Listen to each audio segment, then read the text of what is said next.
I guess this means it's my turn. My name is Danita Aubrey Chase, born in Rochester, but raised in Buffalo, New York. Born on March 24th, 1993. How would I describe myself?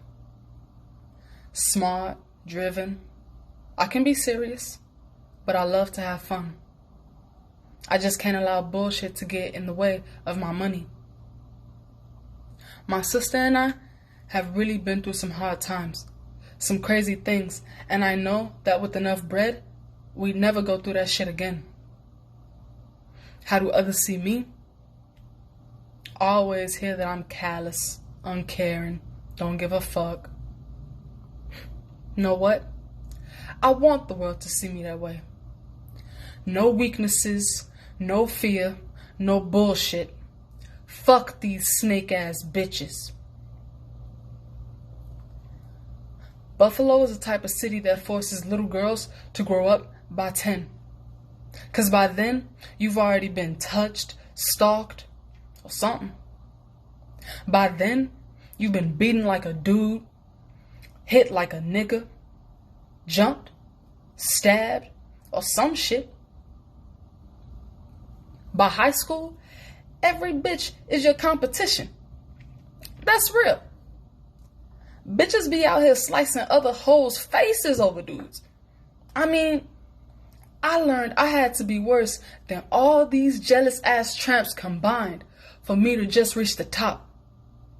I had to come harder than all these gang-banging niggas out here, running crews, robbing people, and all that shit. Heartless? Okay, so be it. Buffalo will bring the animal out of you. You're either predator or prey. I'll never be anyone's prey again, on God. You want to know our story? How we climbed to the top, took on everyone from cops, feds, to hood niggas, killers, drug lords, this fucking system, and all that shit? Well,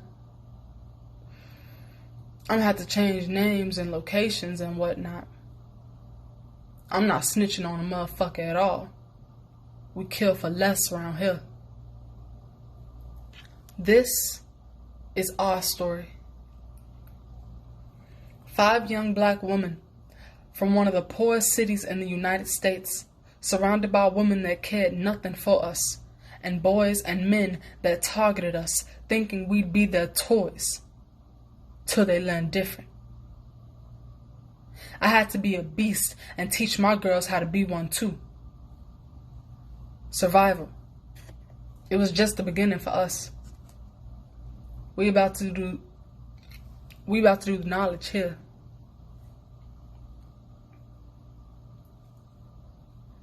As girls, Charlie and me grew up in a decent home in Black Rock on Austin Street, down from that Bank of America branch on Military Road that's there now. At first, it was 4 of us living in a 2-family house. We had the whole house though. Our parents believed in the teaching of the nation of the gods and us, aka 5%ers. And they made it a thing to pass the teachings down to us. After my dad bounced, Mommy became the main source of teachings. Well, she was. It didn't take too long before single motherhood got the better of her, and to escape her responsibilities, she discovered the miraculous and wondrous world of heroin. Regardless, we still had the books, the internet, so we read more on our own. We tried to be good little girls, thinking if we could show Mommy that we were worth the effort to get clean, that her girls were not going to let her down, maybe she'd come back to us the way she was. It didn't work. One night, it was the night beginning of our time in hell on earth. It was really late.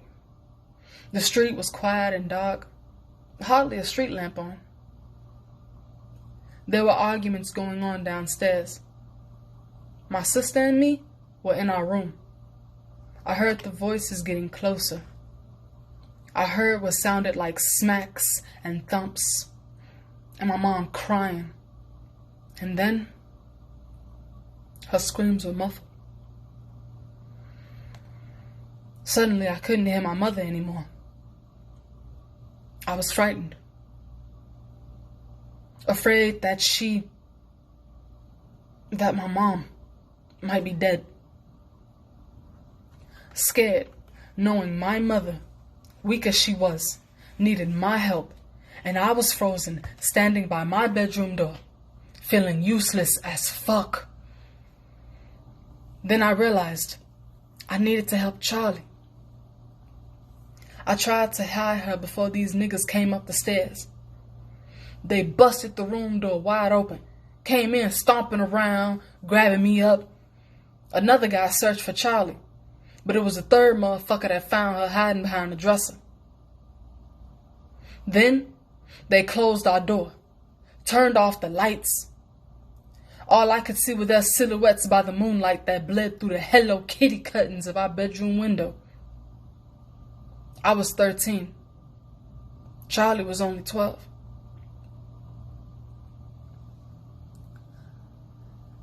They said they want us to give them details of things like this, D.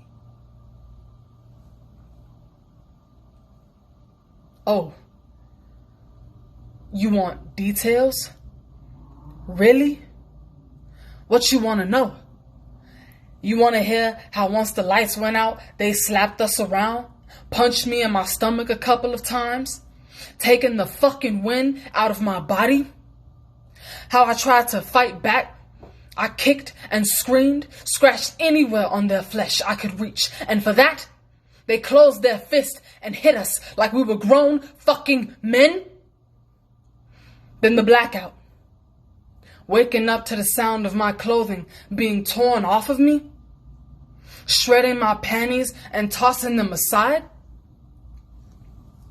They all took turns raping us, tearing apart our insides, and didn't hesitate even a little at the sounds of our